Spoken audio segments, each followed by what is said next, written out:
सोचिए, एक पेन बनाने वाली कंपनी का मालिक 3600 करोड़ का बैंक लोन डिफॉल्ट कर जाए, 7 बैंक्स का हजारों करोड़ का नुकसान, और ये वही कंपनी है जिसके पेन 38 देशों में बिकते हैं। यह है रोटोमैक पेन की कहानी। ये एक ऐसा स्कैम है जिसने नीरव मोदी के फ्रॉड के बाद देश को एक बड़ा झटका दिया। कानपुर की ये कंपनी जो कभी लिखते लिखते लव हो जाए वाले ऐड से हर दिल जीत रही थी, आज डिफॉल्टर लिस्ट में शामिल है। कैसे एक पेन अंपायर खड़ा हुआ और फिर खोखला हो गया। ये कहानी उतनी ही ड्रामेटिक है जितनी की शॉकिंग है। तो चलिए शुरू करते हैं। विक्रम कोठारी, रोटोमैक के फाउंडर, ने कामयाबी की ऊंचाई छुई और फिर कर्जों के दलदल में डूब गए। उनके पिता का नाम था मनसुख भाई, जो गुजरात से कानपुर आए थे और 1973 में उन्होंने पान पराग शुरू किया। तो छोटे सैशे में गुटखा बेचने का आइडिया बहुत हिट था। शम्मी कपूर तक उस एड में दिखाई दिए। तो कोठारी परिवार जनरली गुटखा किंग के नाम से जाने जाने लगा। तो विक्रम ने घर पर ही बिजनेस सीखा, इलाहाबाद यूनिवर्सिटी से पढ़ाई की, लेकिन जो उनका दिल था वो बिजनेस में ही था। 1992 में उन्होंने रोटोमैक पेन की शुरुआत की, एक ऐसा सपने के साथ जिसमें उन्होंने सोचा कि मैं एक देसी पेन का ब्रांड बनाऊंगा। तो आज विक्रम की नेटवर्थ जो है वो क्या है वो भी जान लेते हैं। तो जो कभी बिलियनर थे, उनकी दौलत अब मिट्टी में मिल गई है। 2021-2022 तक उनकी प्रॉपर्टी ऑक्शन हो चुकी है। कानपुर का जो संतुष्टि मैंशन था, लग्जरी कार थी, सब बैंक्स ने जब्त कर लिए और 2025 में उनकी जो नेटवर्थ थी वो लगभग 0 है। कंपनी बंद हो चुकी है और एसेट्स बेच दिए गए हैं। तो आखिर रोटोमैक जो इतना सक्सेसफुल था, उन्होंने इतना बड़ा डिफॉल्ट किया कैसे, उसके बारे में थोड़ा सा जान लेते हैं। तो 1980-1990 के दौर में इंपोर्टेड पेन्स का बहुत दबदबा था। रेनॉल्ड्स था, सेलो था, लक्सर था। तो विक्रम ने सोचा कि एक इंडियन पेन बनाया जाए जो कि लोगों को पसंद आए। तो 1992 में उन्होंने रोटोमैक लॉन्च किया। 5 रुपए के स्टाइलिश पेन से स्टूडेंट्स को टारगेट किया और एक एड चला जिसका स्लोगन था लिखते लिखते लव हो जाए। और उन एड्स में रवीना टंडन और सलमान खान को दिखाया गया और इस वजह से वो रातों रात ब्रांड जो है हिट हो गया। दूरदर्शन पर हर ब्रेक में रोटोमैक की धुन आती थी और ये पेन स्टूडेंट्स के लिए एक स्टेटस सिंबल बन गया। हर स्टूडेंट यही सोचता था कि मुझे ये पेन चाहिए, मतलब एग्जाम के लिए उसे यही पेन चाहिए था। तो शुरुआत में काफी चैलेंजेस थे, जैसे कि सप्लाई चेन था, क्वालिटी कंट्रोल था।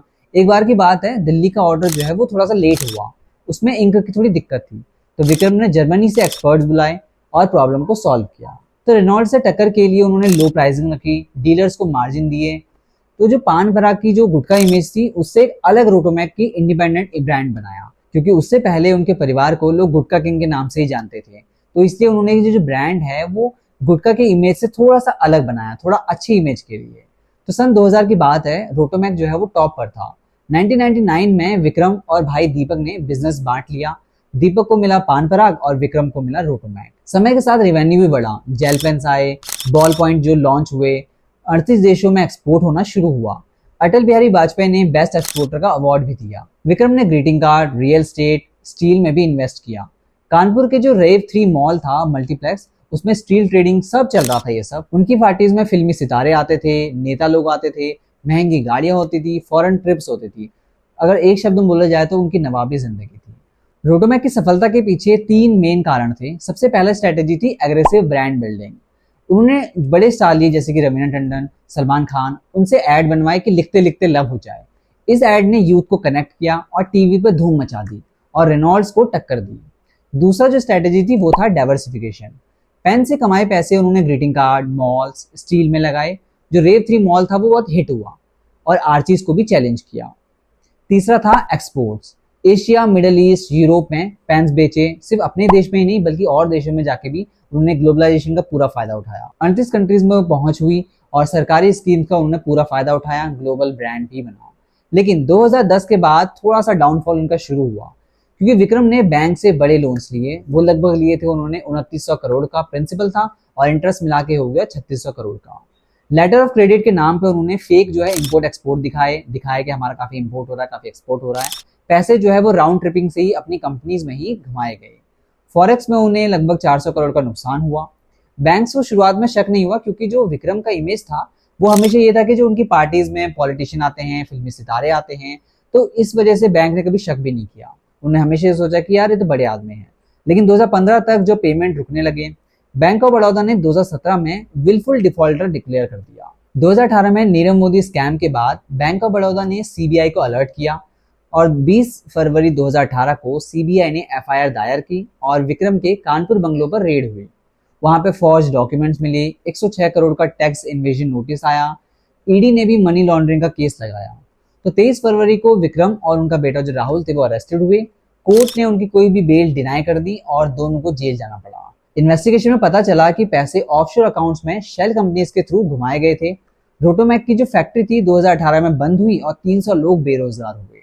एनसीएलटी ने एसेट्स को लिक्विडेट किया और बैंक्स को बहुत कम पैसा मिला और उनका नुकसान ज्यादा था। 2019 में विक्रम को हेल्थ ग्राउंड्स पर बेल मिली और राहुल को 2022 में इंटरिम बेल पे छोड़ा गया। 4 जनवरी 2022 को विक्रम का हार्ट अटैक से निधन हो गया। अब अगर मैं बात करूँ कि 2025 में ये कहाँ है, तो रोटोमैक जो ब्रांड है वो बिल्कुल खत्म है। इसके पेन आपको मार्केट में देखने को नहीं मिलते। अब बैंक का नुकसान बहुत बड़ा था और रिकवरी बहुत कम हुई। सीबीआई ईडी के केसेस अभी भी चल रहे हैं, लेकिन विक्रम की डेथ के बाद इनका फोकस थोड़ा सा कम हो गया है। कोठारी फैमिली अब लो प्रोफाइल पे ही रहता है। राहुल पे जो है रेस्ट्रिक्शन लगे हुए हैं। रोटोमैक का दोबारा उठना बहुत ही मुश्किल है और ब्रांड की गुडविल जो है वो बिल्कुल जीरो हो गई है, क्योंकि और प्लस इसके साथ साथ जो कंपटीशन है वो काफी तगड़ा है, क्योंकि मार्केट में अभी बहुत सारे अच्छे अच्छे पेन्स आने लगे हैं। ये कहानी हमें सिखाती है कि विजन और रिस्क से एम्पायर बनता तो है, लेकिन ग्रीड और गलत रास्ते से सब बर्बाद हो जाता है। इसलिए एक पेन जिसने लव का जो वादा किया, उसी ने जो शाही थे उससे अपने आप को कलंकित कर लिया। आपको ये कहानी कैसे लगी, लाइक शेयर कीजिएगा। और अगली वीडियो में आप क्या देखना चाहते हैं, एक डिटेल में वीडियो बनाऊंगा नीरव मोदी का पीएनबी स्कैम या फिर विजय माल्या का किंगफिशर, कमेंट में बताना। और तब तक ऐसी इन्फॉर्मेशन के लिए चैनल को सब्सक्राइब